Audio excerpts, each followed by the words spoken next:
The first blow came from behind, splitting the skin above Clara's eyebrow and sending her crashing into the stone wall of her childhood bedroom. Blood poured hot and immediate down her face, blinding her left eye. But she didn't scream.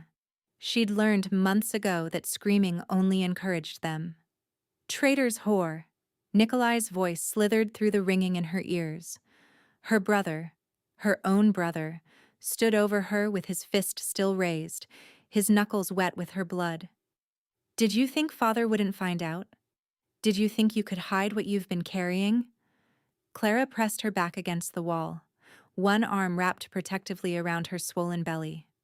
7 months along, and the baby had been thrashing constantly for weeks now.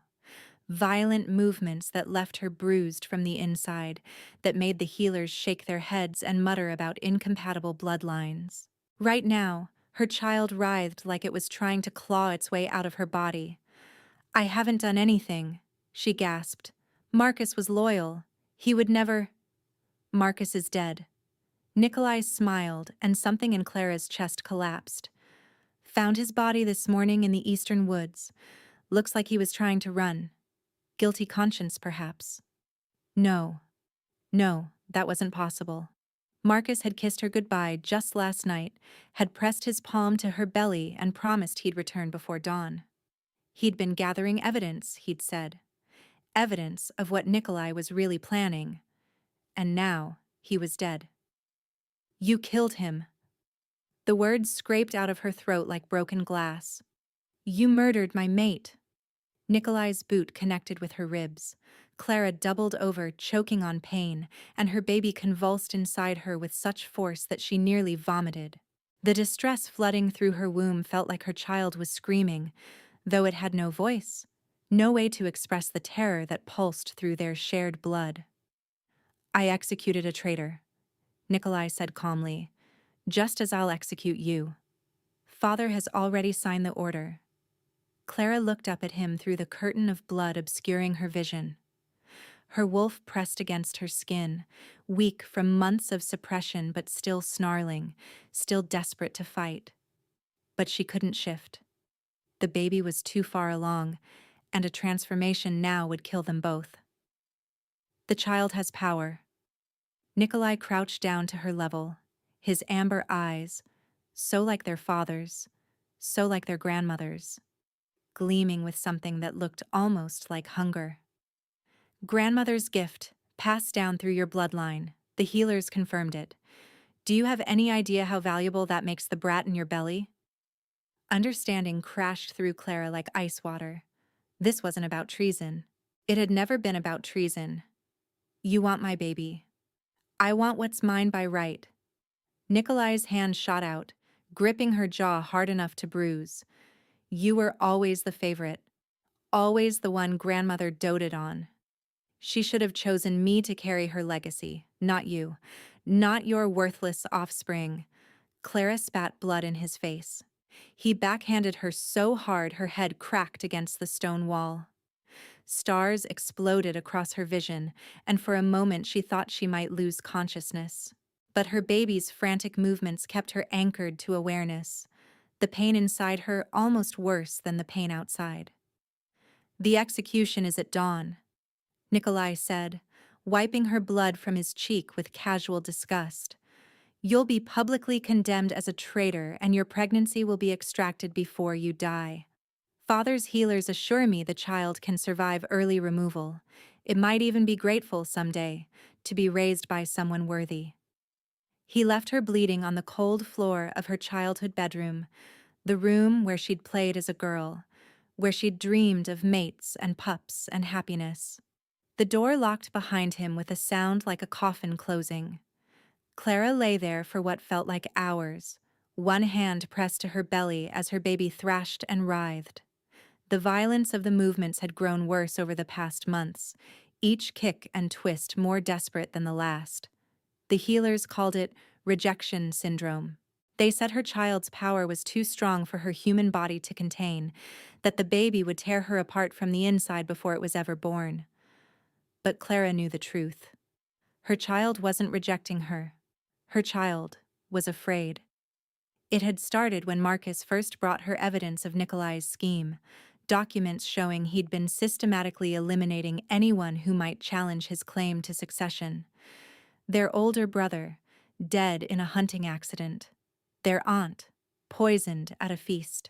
And now Marcus, her mate, the father of her unborn child, murdered in the woods like a common criminal. Her baby had been peaceful before, content. But something had changed when the danger began, when Clara's own fear started seeping through their bond like poison. Now her child couldn't be soothed, couldn't be calmed, couldn't stop fighting against a threat it sensed, but couldn't name. A low whine built in Clara's throat. She clamped her mouth shut against it, forcing herself to breathe through the waves of pain radiating from her ribs, her face, her soul. She couldn't fall apart. Not now. Not when dawn was coming and her baby's life hung in the balance. The window. Clara dragged herself upright, one hand braced against the wall as her vision swam. The window of her bedroom overlooked the gardens, and beyond that, the forest that bordered their territory.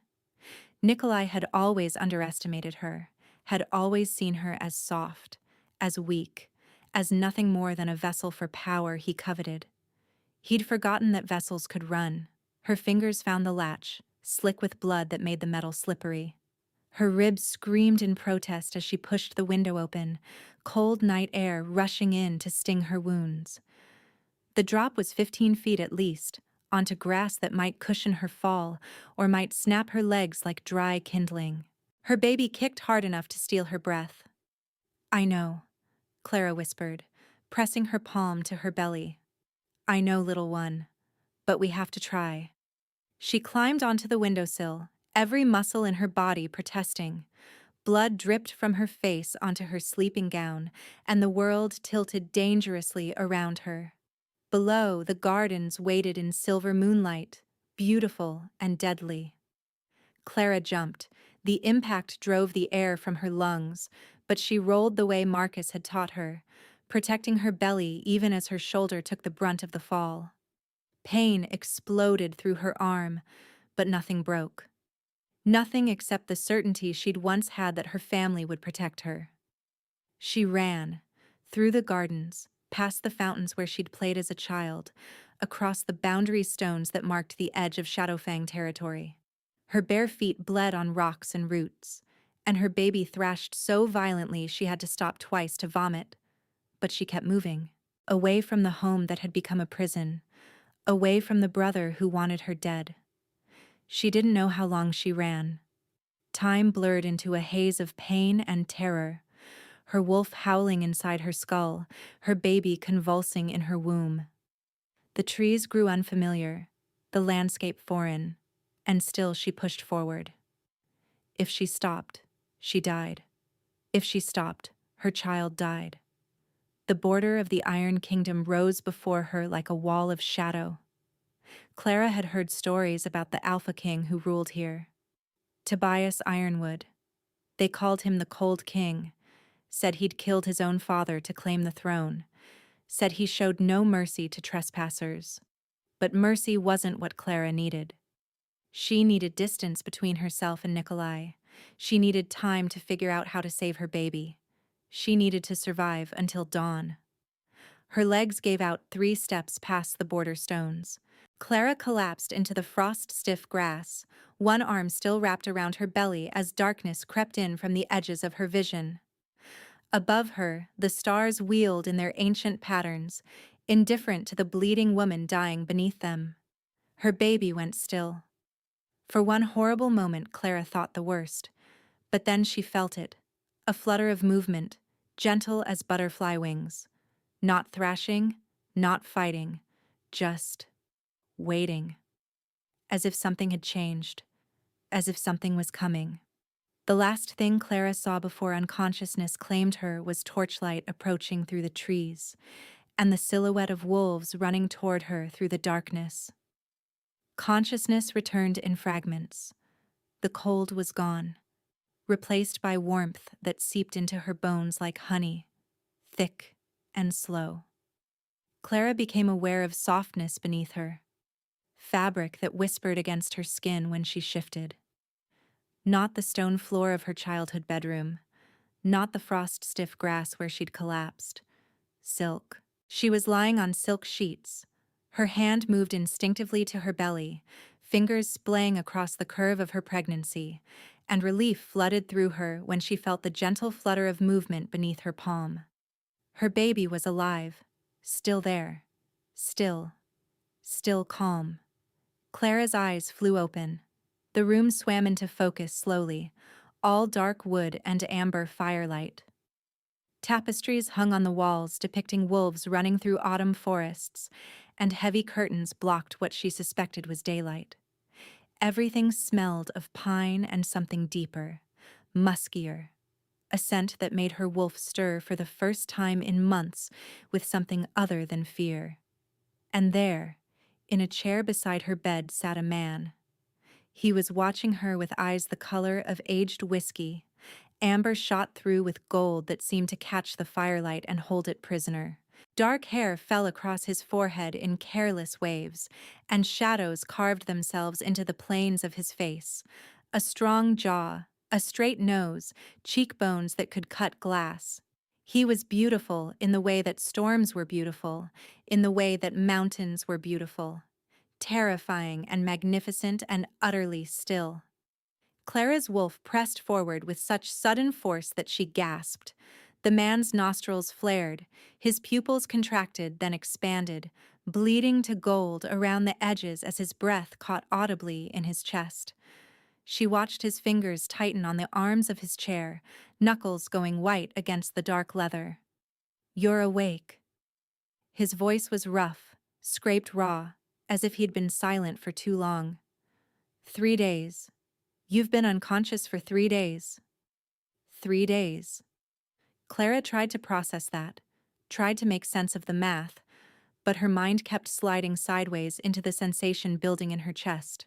Heat bloomed behind her ribs, spreading outward through her veins like wildfire, like sunrise, like the first breath after drowning.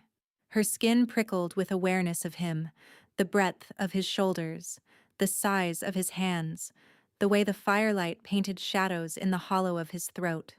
"Impossible," the man rasped, but his hand was already reaching for her face. Clara should have flinched. She should have pulled away, should have remembered what men's hands meant, should have thought of Nikolai's fist connecting with her skull. But instead she lay frozen, pinned by those amber eyes as his fingers stopped just short of her cheek.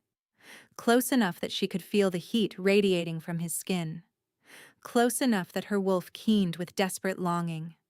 Mate. Something ancient whispered in the marrow of her bones. Mate, mate, mate. Her mind rejected it even as her blood sang with recognition. She couldn't have a mate. Marcus was dead, murdered in the eastern woods while gathering evidence to save her. The father of her child was gone, and even if he hadn't been, this sensation was different. Stronger. More fundamental. As if the universe itself had clicked into place around an axis she hadn't known existed. "What?" The word cracked in her throat. "What is this?" His jaw clenched. She watched the muscle jump beneath his skin, watched him struggle against something she could feel pulling between them like a living thing. "You tell me." His fingers finally made contact. The touch was feather light, just the brush of calloused fingertips against her cheekbone where a bruise still throbbed. But sensation exploded through Clara like she'd been struck by lightning. Warmth flooded her veins, pooling in her belly, spreading down her spine and out through her limbs until every nerve ending sparked with awareness. Her wolf surged against her skin, not fighting this time, not afraid, reaching, and her baby kicked. Once, gentle, peaceful, then settled. The man's hand froze against her face. His eyes, pure gold now, his wolf fully present behind that burning gaze, dropped to her belly. "The child," he breathed. It stopped. Stopped? Fighting. Thrashing. His throat worked as he swallowed. "Your pregnancy, when they brought you in, the healers thought you were dying. Not from your wounds. from the violence inside you. Your child was destroying you from within. They said, he stopped. Started again. They said they'd never seen anything like it. Clara's hand pressed harder against her belly. The movement she felt now was nothing like the violent convulsions of the past weeks. This was gentle, content, like her baby was sleeping peacefully for the first time since Marcus had started investigating Nikolai's schemes. But when I got close, the man continued, when I touched you, it stopped. Completely. She stared at him. Her wolf pressed forward again, and she tasted his name on her tongue before he ever spoke it, knew it somehow in the same way she knew the rhythm of her own heartbeat. Who are you? Tobias Ironwood. The Cold King, the man they said had killed his own father. Alpha of the Iron Kingdom. He should have terrified her. The stories painted him as a monster, ruthless and merciless and carved from ice. But his hand was still on her face, and through that single point of contact, Clara felt something that didn't match the legends. Pain, loneliness, the bone-deep exhaustion of a man who carried too much weight and had no one to share the burden. I should go. Tobias pulled his hand back as if her skin had burned him, rising from his chair with movements that seemed forcibly controlled. You need rest. The healers. Her baby kicked sharply, once, twice, and then began to writhe. Clara gasped, curling around her belly as the familiar violence returned. After 3 days of peace, the sudden thrashing felt even worse than before, her child's distress slamming through their shared bond like a physical blow. Tobias froze mid-step, his hands clenched at his sides, and she watched him struggle. With himself, with his instincts, with whatever force was screaming at him the same way her wolf was screaming at her. Don't go. The thought blazed through her mind. Don't leave. She bit her tongue against the words. She barely knew this man. She shouldn't want him to stay. She shouldn't feel like his presence was the only thing standing between her and some yawning abyss of agony. But her baby was screaming inside her, wordless and terrified. And when Tobias took another step toward the door, the pain doubled. Stop! Clara gasped. Please! Just... He was beside her in an instant. His hand found hers where it pressed against her belly, his fingers threading through hers with a tenderness that seemed at odds with everything she'd heard about the Cold King. The moment their palms touched, her baby settled. The thrashing stopped. The peace returned. Tobias stared down at their joined hands, and Clara watched something crack open in his expression. I don't understand this, he said quietly. Neither do I. You have a mate. His voice was rough. The child's father. He's dead. The words came out flat, stripped of the grief that would crash through her later, when she had the space to feel it. My brother killed him. Tobias's eyes flashed with something dangerous. Your brother? Nikolai Shadowfang. Speaking the name felt like swallowing poison. He wants my baby. Wants the power our grandmother passed through my bloodline. He murdered Marcus, the child's father, and framed me for treason to make the taking easier. Her voice cracked. My father signed my execution order. I was supposed to die at dawn. She watched Tobias absorb this information, watched his jaw tighten and his wolf surge up behind his eyes. The man who looked back at her in that moment wasn't the Cold King of legend. He was something older, something fiercer, a predator who had just identified a threat. You're under my protection now, he said.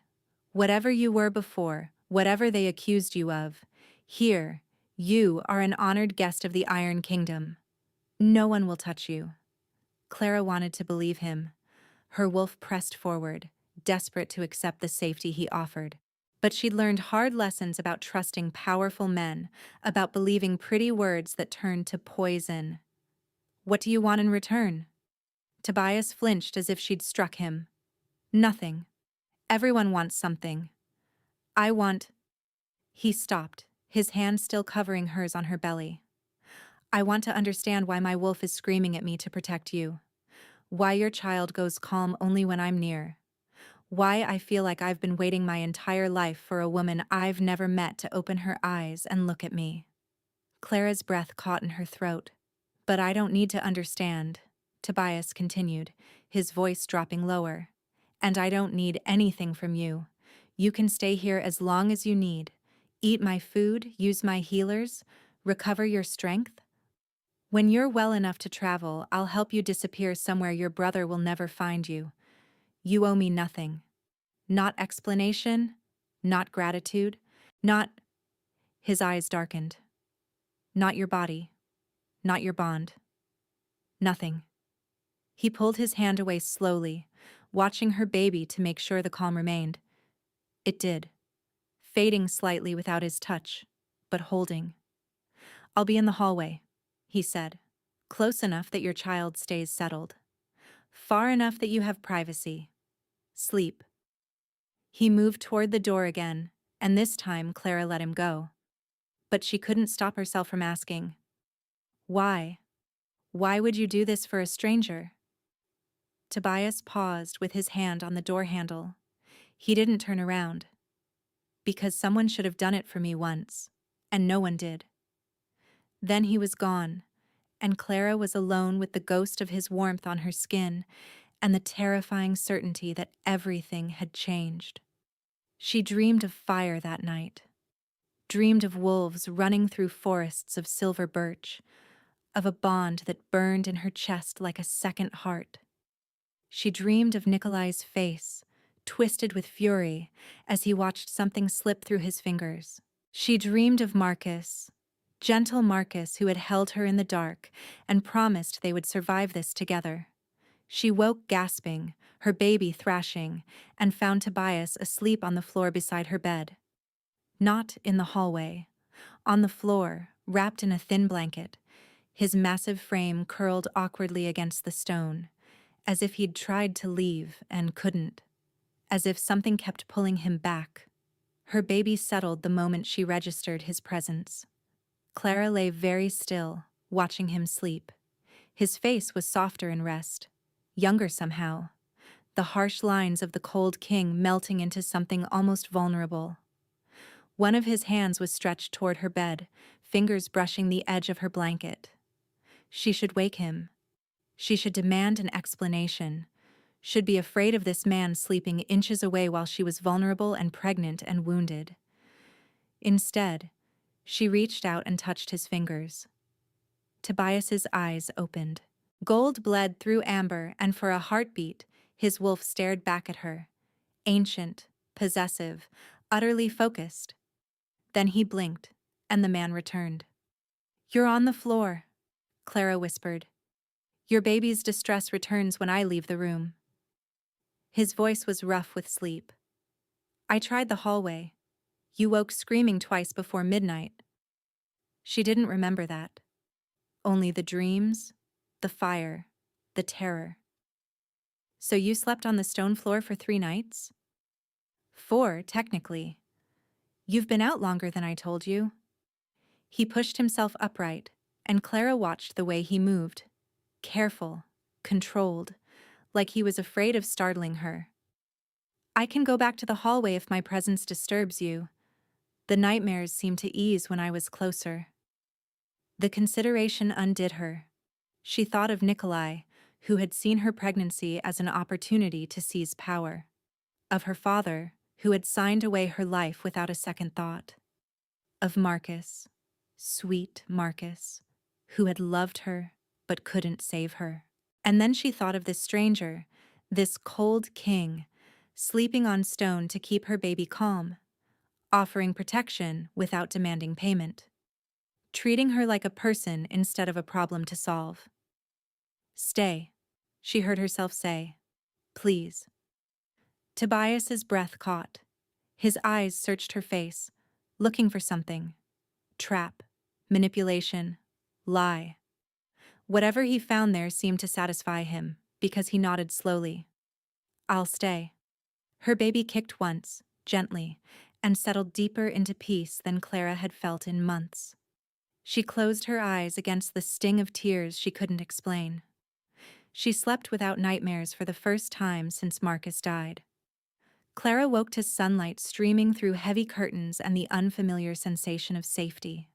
Her baby lay quiet in her womb, a gentle presence instead of the violent force that had been destroying her from within for months.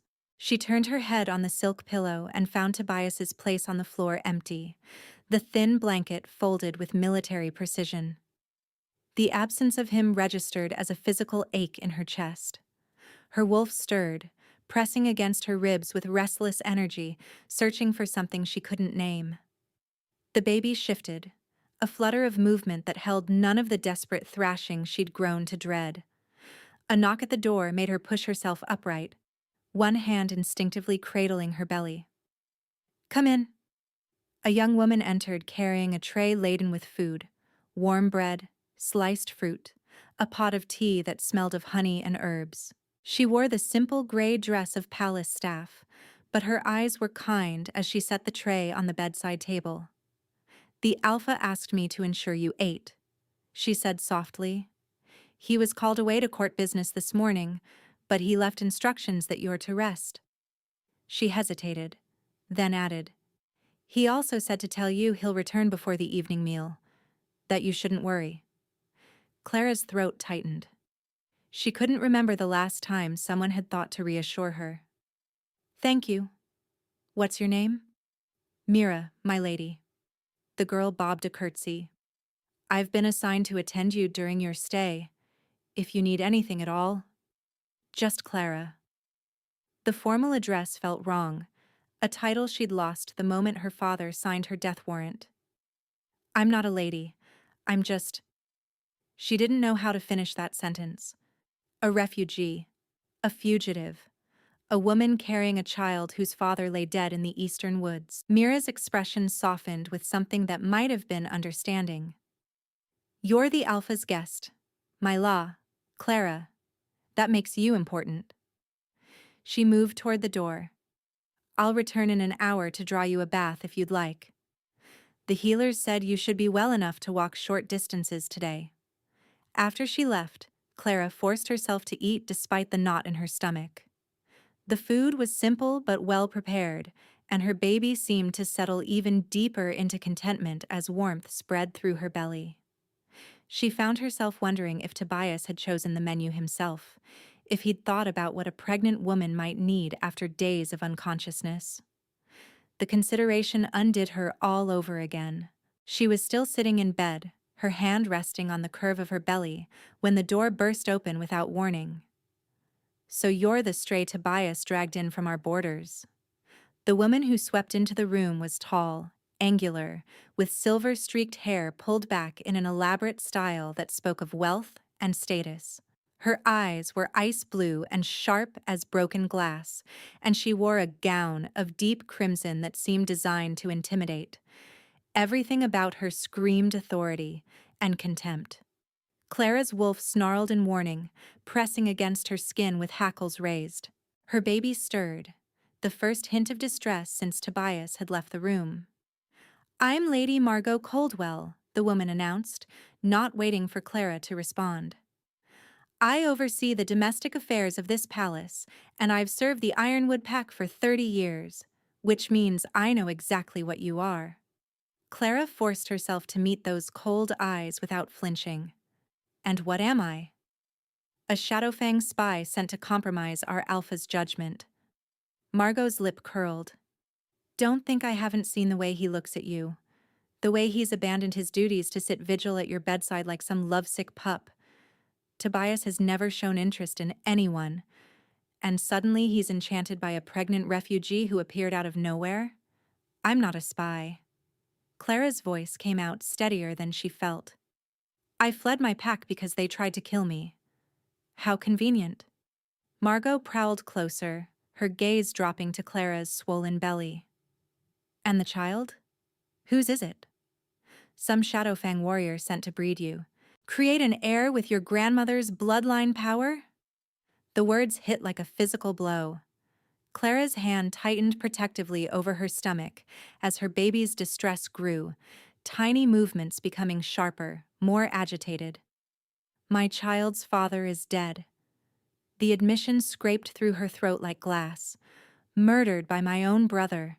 I didn't choose any of this. Dead men tell no tales, Margot said coldly. And Shadowfang schemes run deep. I've seen your brother's work before, girl. He doesn't make careless moves. If you're here, it's because he wanted you here. The thought had never occurred to her. Clara went cold, her mind racing through the events that had led to her flight. Nikolai's beatings, her father's order, the narrow escape through her window. Had any of it been chance? Or had she been herded toward the Iron Kingdom's borders like prey driven toward a trap? I didn't, she started. You didn't what? Plan this? Margot's laugh was bitter. Your brother killed his way through half your family to consolidate power. He murdered your mate while the man was gathering evidence against him. And now you appear at our doorstep, carrying a child with power our enemies would kill to possess. And our alpha suddenly can't think straight around you? She shook her head. Either you're the bait, or you're the weapon. Neither option ends well for this kingdom. Clara's baby kicked sharply, painfully, and she gasped.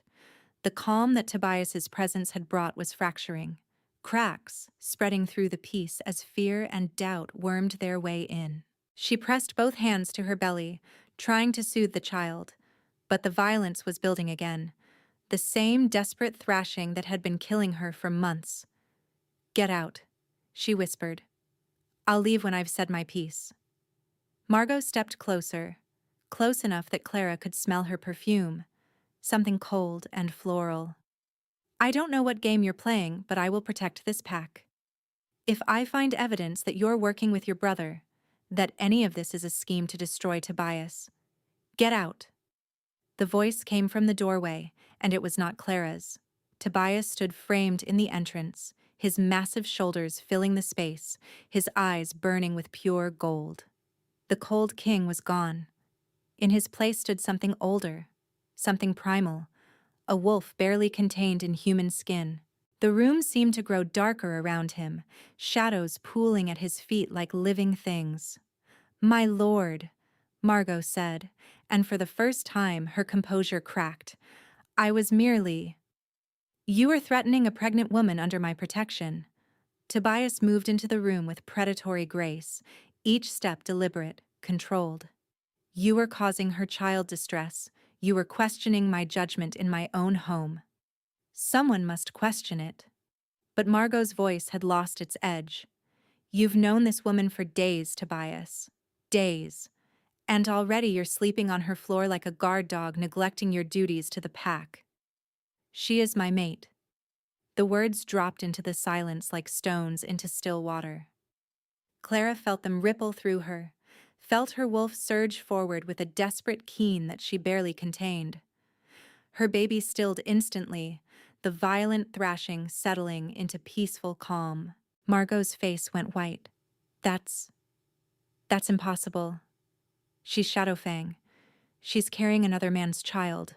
The mate bond doesn't care about bloodlines or convenience. Tobias didn't raise his voice, but the power in it made Clara's skin prickle with awareness. The moment she opened her eyes and looked at me, I felt it. Her child recognizes me. Her wolf knows mine. You can question many things, Margot, but you cannot question this. He turned to Clara, and the hardness in his expression softened into something that made her chest ache. Are you all right? Is the baby... She's settled now. Clara's voice came out barely above a whisper. When you came in, she settled. Tobias nodded, something ancient and possessive flickering in his golden eyes. Then he turned back to Margot, and the softness vanished like it had never existed. You will leave this room. You will not approach my mate again without invitation. You will not spread whispers about her in my court. Each sentence fell like a sentence of death. If I hear that you've caused her distress, if I hear that anyone in this palace has caused her distress, I will consider it a personal challenge to my authority. Am I understood? Margot's jaw tightened, but she bowed her head. Yes, my lord. She swept out without another word, her crimson gown trailing behind her like blood. Tobias waited until the door closed, then crossed to Clara's bedside. The gold had faded from his eyes, leaving them amber and worried as he sank onto the edge of the mattress. I should have anticipated this, he said roughly. I should have known someone would try to undermine you before I could establish your position. I'm sorry. You don't owe me apologies. Clara found herself reaching for him without conscious thought, her fingers brushing the back of his hand. Warmth flooded through her at the contact, her baby kicking once in peaceful contentment. You've given me more protection in 4 days than I've known in months. It's not enough. His hand turned beneath hers, his fingers interlacing with hers like they belonged there. Margot is loyal to the pack, but she's also paranoid. She sees enemies everywhere, especially from Shadowfang territory. Your brother has earned that fear. What did he do? Clara asked quietly. She said she'd seen his work before. Tobias's expression darkened. 3 years ago, he sent an envoy to negotiate a trade agreement. The envoy was poisoned with something slow-acting that didn't kill him until he'd returned home, but not before he'd spread the sickness to half my palace. We lost 47 people before we identified the source. His jaw tightened. Nikolai sent condolences, offered to help us investigate. He was very convincing.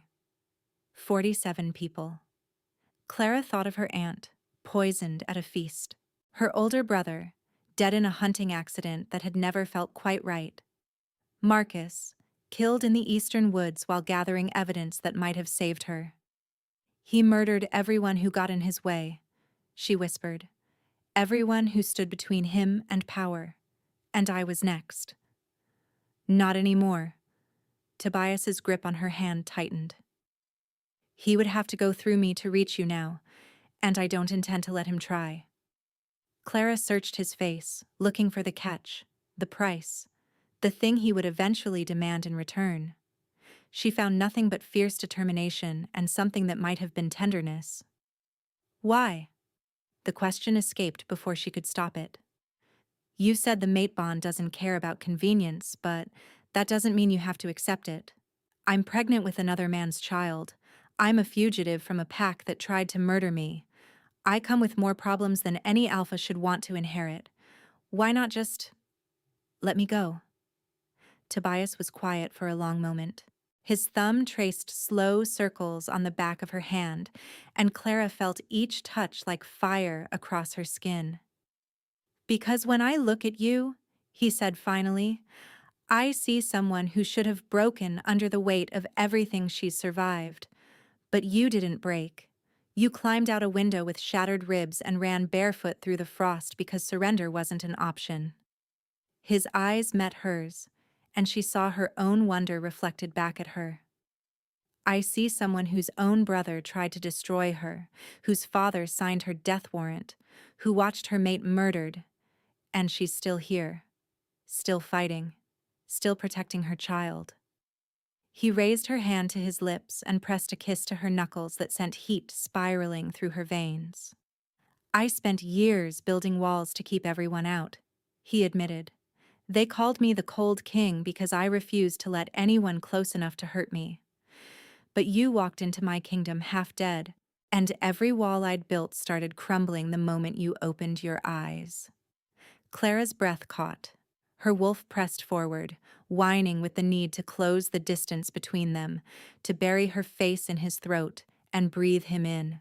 She resisted barely, her free hand curling into the silk sheets. I don't know how to trust this, she confessed. I don't know how to trust anything anymore. Then don't. Tobias released her hand and rose from the bed, putting distance between them that felt like a physical loss. Don't trust me because I ask you to. Let me earn it. Let me prove that not everyone who should protect you will fail. He moved toward the door, then paused with his hand on the frame. Mira will bring you dinner when the sun sets. I have court business that can't wait any longer, but I'll return before you sleep. A ghost of a smile crossed his face. Your baby seems to rest better when I'm nearby. I wouldn't want to disturb her peace. Wait. Clara pushed herself upright, ignoring the protest of her healing ribs. What you said to Margot about announcing my position, what does that mean? Tobias's expression grew serious. It means that by tomorrow, every wolf in the Iron Kingdom will know that their alpha has found his mate. And by the end of the week, your brother will know too. Cold fear washed through her. He'll come for me. I'm counting on it. Something dark and dangerous flickered in Tobias's eyes. Let him come. Let him see what happens when he threatens something that belongs to me. He was gone before Clara could respond, leaving her alone with the weight of his words and the terrifying, wonderful, impossible certainty that everything had changed. The week passed in a blur of healing and stolen moments. Clara's ribs knit themselves back together under the care of palace healers, who no longer whispered when she walked past. Tobias visited her chambers each night, sleeping on the stone floor beside her bed without complaint, and each morning she woke to find her baby peaceful in a way she'd almost forgotten was possible. But peace, she knew, was borrowed time. Nikolai came on the 7th day. Clara was in the great hall when the delegation arrived, seated beside Tobias on a smaller throne that had appeared overnight. The announcement of their bond had rippled through the Iron Kingdom like wildfire, and though some wolves still watched her with suspicion, most had accepted their alpha's claim with grudging respect. The doors burst open with enough force to crack the ancient wood against the stone walls. "Where is she?" Nikolai's voice cut through the murmur of court proceedings like a blade. Clara's blood turned to ice as her brother strode into the hall, flanked by 6 warriors wearing Shadowfang colors. He looked exactly as she remembered, amber eyes like their grandmother's, dark hair swept back from a face that had fooled so many into trusting him. Her baby, who had been resting peacefully, began to stir. "You stand in my hall." Tobias didn't rise from his throne, but power rolled off him in waves that made even Nikolai's warriors falter. "You address my court. You will show respect, or you will be removed." Nikolai's lips curved into a smile that didn't reach his eyes. "My apologies, Alpha Ironwood. I've come on official business from Shadowfang territory." He produced a scroll from his cloak, sealed with their father's crest. A warrant for the arrest of Clara Shadowfang, wanted for the murder of her mate Marcus and conspiracy against her own pack. The whispers started immediately. Clara felt them like knives against her skin, each doubting glance a fresh wound. Her baby's movements grew more agitated, pressing against her ribs in distress. "The charges are false." Her voice came out stronger than she expected. "Every word is a lie. Then you'll have no objection to returning home to face trial." Nikolai's gaze found hers, and something hungry gleamed in its depths. "Unless the Iron Kingdom wishes to harbor a fugitive and risk war with Shadowfang?" Tobias rose from his throne in one fluid motion, and Clara felt the shift in the air as his wolf pressed close to the surface. Gold bled into his amber irises, transforming his face into something ancient and terrifying. "Clara is under my protection," he said, each word dropping like a hammer blow. "She is my mate. Any threat to her is a threat to me." "Your mate." Nikolai laughed, but Clara could see the calculation behind his amusement. "She's carrying another man's child, a child she conceived while plotting treason. The mate bond doesn't work like that, Ironwood." And yet it does. Tobias descended the steps of the dais, putting himself between Clara and her brother. "Her child settles at my presence. Her wolf recognizes mine. Question me again, and I'll take it as a challenge." The tension in the hall crackled like lightning before a storm. Clara watched Nikolai's face shift through a dozen expressions before settling on something that chilled her to the bone. Patience. He was playing a longer game. "I have evidence." Nikolai reached into his cloak again, producing a leather satchel. "Witness testimony, documentation, proof that my sister orchestrated her mate's death to cover her own crimes." He met Tobias's stare without flinching. "Give her to me, and I'll forget this insult. Refuse, and I'll bring this evidence before the Council of Alphas. Let them decide if the cold king has lost his judgment over a pretty face and a convenient bond. Clara's hands curled into fists on her lap. Her baby thrashed now, violent movements that brought tears to her eyes, not from pain, but from the memory of what that distress meant. Fear. Her child was drowning in fear, just as she had been for months. But this time, something was different. This time, she wasn't running. May I speak? Her voice cut through the standoff, drawing every eye in the hall. Tobias turned to look at her, something like pride flickering in his expression. He stepped aside, clearing her path to the center of the room. Clara rose from her throne. The movement sent a twinge through her ribs, but she ignored it, holding her head high as she walked to stand before her brother. Up close, she could see the lines of frustration around his mouth, the way his fingers twitched toward the knife she knew he kept at his hip. "You murdered Marcus," she said clearly. "You had him killed in the eastern woods while he gathered evidence of your crimes. You poisoned our aunt at a feast. You arranged our brother's hunting accident. You've been killing anyone who stood between you and Father's throne, and when I got in your way, you tried to have me executed." Nikolai's smile never wavered. "Grief has clearly damaged your mind, sister. These accusations are the ravings of a desperate woman. They're the truth." Heat built beneath Clara's skin as she spoke, warmth spreading through her veins like liquid gold. Her baby's movements shifted from frantic to something else. A pulse of energy that resonated with the power Clara had carried all her life without understanding. Her grandmother's gift, passed down through blood, amplified by the child growing inside her. "I call upon the old ways," Clara continued, her voice ringing with authority she didn't know she possessed. "The binding truth of bloodline honesty, granted to the women of my grandmother's line. Let my words be judged not by evidence that can be forged, but by memory that cannot lie." The air in the great hall changed. Clara felt it like pressure against her eardrums, ancient magic stirring in response to her invocation. Her baby stilled completely. Not in fear this time, but in focus, as if the child understood what was happening. "You can't—" Nikolai stepped back, real fear cracking through his composure for the first time. "That power died with our grandmother. It passed to me."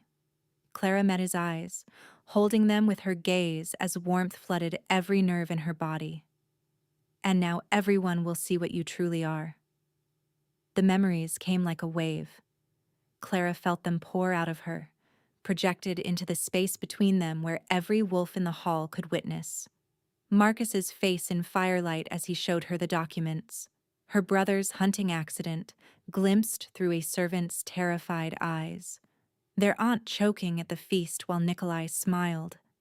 And finally, Marcus's body in the eastern woods, throat torn out, Nikolai's scent all over the scene. The truth, undeniable and complete. Nikolai's face went white.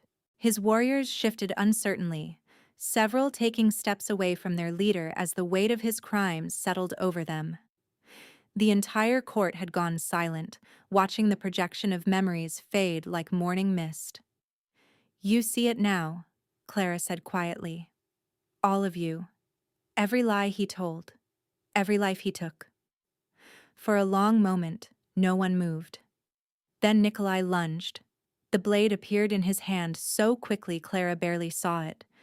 He was faster than she'd given him credit for, closing the distance between them with desperate fury in his eyes. He was going to kill her, going to end this before anyone could stop him. Tobias intercepted him mid-stride. The impact was brutal, the crack of Nikolai's body hitting the stone floor echoing through the silent hall. Tobias pinned him with crushing force, one hand wrapped around his throat, claws extended just enough to draw blood. "You threatened my mate." The words came out in a snarl that barely sounded human. "You tried to kill her. You murdered the father of her child." Nikolai struggled against the hold, his own claws scratching uselessly at Tobias's arm. "She's not yours," he spat. "That child belongs to Shadowfang. The power in its blood belongs to Clara." Tobias's grip tightened. "And to the daughter she carries. Not to you. Never to you." Clara moved closer, lowering herself carefully to kneel beside her brother's prone form. His amber eyes, so like her grandmother's, so twisted by ambition, met hers with hatred that should have frightened her. It didn't. "You killed Marcus," she said softly. "You tried to kill me. You wanted to steal my child and raise her as a weapon." She reached out and touched his cheek, almost gently. "The bond you wanted to exploit? It chose someone worthy instead." Nikolai's face contorted with rage. "You're weak. You've always been weak. Grandmother should have chosen me." "She didn't." Clara pulled her hand back and looked at Tobias, holding his golden gaze with steady certainty. "End it." Tobias didn't hesitate. His claws tore through Nikolai's throat in one swift motion, severing artery and windpipe together. Blood sprayed across the stone floor, hot and copper-scented, and her brother's body went limp beneath the alpha's hands. Clara watched the light fade from Nikolai's eyes. She waited for grief, for horror, for some trace of the sisterly love she'd once felt. Instead, she found only emptiness where he was concerned, and relief, vast and overwhelming, flooding through every part of her. It was over. Tobias rose, blood dripping from his claws, and turned to face the hall. His wolves watched in silence as he addressed Nikolai's warriors with cold authority. "Return to Shadowfang," he commanded. "Tell their alpha what happened here. Tell him his son died attempting to murder my mate, and that any retaliation will be met with the full force of the Iron Kingdom." His eyes swept over them, ancient and deadly. "Go. Now." They fled. Tobias remained standing in the center of the hall for a long moment, his back to Clara, tension radiating from every line of his massive shoulders. When he finally turned to face her, the gold had faded from his eyes, leaving them amber and worried. "Are you all right?" He crossed to her in 3 long strides, hands reaching for her face, her arms, her belly. "The baby? She's calm." Clara caught his hands in hers, pressing them against her stomach where her daughter rested peacefully. "She's been calm since you came into the room, since you defended us." Something cracked in Tobias's expression, the fierce alpha giving way to something vulnerable and raw. He pulled her into his arms with desperate tenderness, burying his face in her hair. "I thought he would reach you," he admitted. "I thought I would be too slow." "You weren't." Clara pressed herself closer, breathing in his scent of pine and smoke, feeling the solid warmth of him surrounding her. "You were right where you needed to be." Around them, the court began to murmur again, the sounds of normal life returning to the hall. But Clara barely heard them. She was focused entirely on the man holding her, on the bond thrumming between them like a second heartbeat. Tobias pulled back enough to meet her eyes. "It's over," he said. "You're safe. Your daughter is safe." "I know." Clara traced the line of his jaw with her fingertips, marveling at the way his eyes softened at her touch. "I think I've known since the beginning, since I woke up and found you watching over me." His breath caught. "Clara, I want you to mark me." The words hung between them, weighted with everything they hadn't said. Tobias went very still, his hands tightening on her waist. "Are you certain?" His voice came out rough, barely controlled. "Once it's done, there's no going back. You'll be bound to me, to this pack, forever." "I know." Clara rose on her toes and pressed her lips to his jaw, feeling the muscle there clench under her mouth. "I don't want to go back. I want to go forward. With you." Tobias made a sound low in his throat, somewhere between a growl and a groan. "Not here," he managed. "Not in front of your chambers." Clara pulled back, heat flooding through her at the raw want in his expression. Tonight. The sun set over the Iron Kingdom in shades of amber and gold. Clara stood at the window of Tobias's chambers, watching the light fade, feeling her baby kick gently beneath her hand. The room smelled of him, pine and smoke, and something darker, richer. And she breathed it in like she was drowning. The door opened behind her. Tobias entered silently, but Clara felt him the moment he crossed the threshold. The bond between them pulled tight, a golden thread connecting her heart to his. When she turned, she found him watching her with eyes that had already begun to shift toward gold. "Are you sure?" he asked again, closing the distance between them with slow, deliberate steps. "This isn't obligation or gratitude. I need you to want this. To want me." Clara answered him by pulling his mouth down to hers. The kiss started gentle, questioning, but it quickly deepened into something hungry and desperate. Tobias's hands cupped her face, tilting her head to better angle, and Clara felt heat spiral through her veins. Her wolf surged forward, pressing against her skin with urgent need. When they finally broke apart, both breathing hard, Tobias rested his forehead against hers. "Bed," he said roughly. "Now." He lifted her like she weighed nothing, carrying her to the massive bed draped in furs and setting her down with careful reverence. Then he stood over her, chest heaving, and began to unbutton his shirt with hands that trembled slightly. Clara watched him reveal plains of muscle and scarred skin, a warrior's body marked by years of battle. When his shirt fell away, she reached for him, pulling him down beside her on the bed. "I want to mark you first," she whispered. "I want everyone to know you're mine." Tobias's eyes blazed pure gold. "Clara, please." He nodded once, tilting his head to expose the junction of his neck and shoulder. Clara felt her wolf rise to the surface, felt her human teeth sharpen with the ancient magic of the claiming bite. She pressed her lips to his skin, tasting salt and heat, and then she bit down.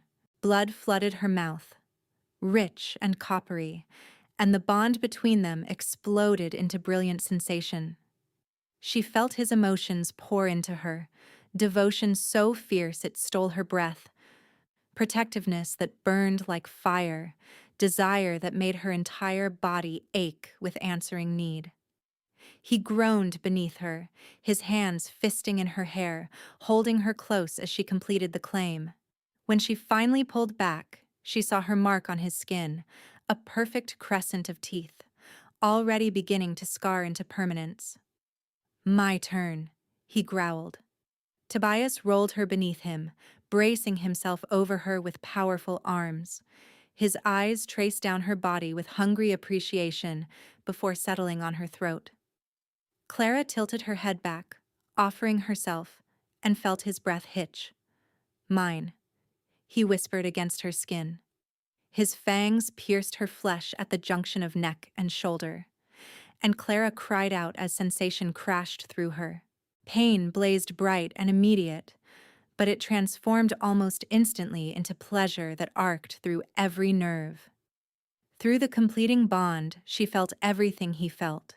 The fierce joy of claiming, the tender ache of finally belonging to someone, the absolute certainty that she was his and he was hers. "Yours," she gasped. "Mate." Tobias released her throat and licked the wound closed, sealing his mark into her flesh. Then he gathered her into his arms, pulling her against his chest as aftershocks of connection trembled through them both. "I never knew," he said softly, "that it could feel like this." Clara pressed her palm over his heart, feeling it beat in perfect rhythm with her own. "Neither did I." Her baby kicked once, gently, contentedly, and Clara felt tears prick her eyes. Not tears of grief or fear, but something else entirely. Something that felt like finally coming home. "I love you," Tobias murmured against her hair. "I know it's too soon to say it, but I need you to know it's not too soon." Clara tilted her face up to meet his eyes. "I love you too." Spring came to the Iron Kingdom in a riot of wildflowers and new growth. Clara stood at the window of the nursery, watching wolves play in the courtyard below, her hand resting on the cradle beside her. Inside, her daughter slept peacefully. The baby had arrived 3 weeks ago, squalling and perfect, with eyes that shifted between amber and gold depending on her mood. The healers had marveled at her health, at the easy birth, at the way she settled instantly whenever Tobias held her. "They still call her the miracle child," he said, coming up behind Clara and wrapping his arms around her waist. "The baby who recognized her father before she was born." "Stepfather," Clara corrected gently. "Father." Tobias pressed a kiss to her temple. "Marcus gave her life, but I'll give her everything else. My name, my protection, my love." He glanced down at the sleeping baby. "She has his chin, I think, and your grandmother's gift." Clara nodded, tears pricking her eyes. She still grieved for Marcus, still carried the weight of what Nikolai had stolen from them. But the grief had softened over time, made bearable by the love that surrounded her now. Mira appeared in the doorway, bobbing a quick curtsy. "My lady, the delegation from your father's pack has arrived. They're asking to speak with you." Clara felt Tobias tense behind her. The messages from Shadowfang had grown increasingly desperate since Nikolai's death, their father begging for forgiveness, for reconciliation, for the chance to meet his granddaughter. She had ignored them all. "Tell them the Luna Queen is occupied with her daughter," Clara said calmly. "They may wait in the courtyard until I decide whether to receive them." Mira's lips twitched with barely suppressed approval. "Yes, my lady." When she'd gone, Tobias turned Clara in his arms, cupping her face with gentle hands. "You don't have to see them at all. I can send them away permanently." "I know." Clara leaned into his touch, drawing strength from the bond that hummed between them. "But I think I will see them. Eventually. Not to forgive. I don't know if I can ever forgive what my father allowed, but to show them what I've become." "And what have you become?" Clara smiled, feeling the weight of her crown, the warmth of her mate's arms, the perfect peace of her daughter's sleeping breath. "Someone who survived," she said. "Someone who found her home." Tobias kissed her then, slow and sweet, and Clara melted into him as she had every day since their marking. Through their bond, she felt his pride, his devotion, his absolute certainty that they were exactly where they were meant to be. In the cradle beside them, their daughter stirred and yawned, her tiny fist waving in the air. Clara lifted her gently, cradling her against her chest, and felt Tobias wrap his arms around them both. "My family," he murmured. "My pack. My home." Clara closed her eyes and breathed in the scent of pine and smoke and baby powder, feeling her wolf settle into contented stillness. Finally safe, finally loved, finally home.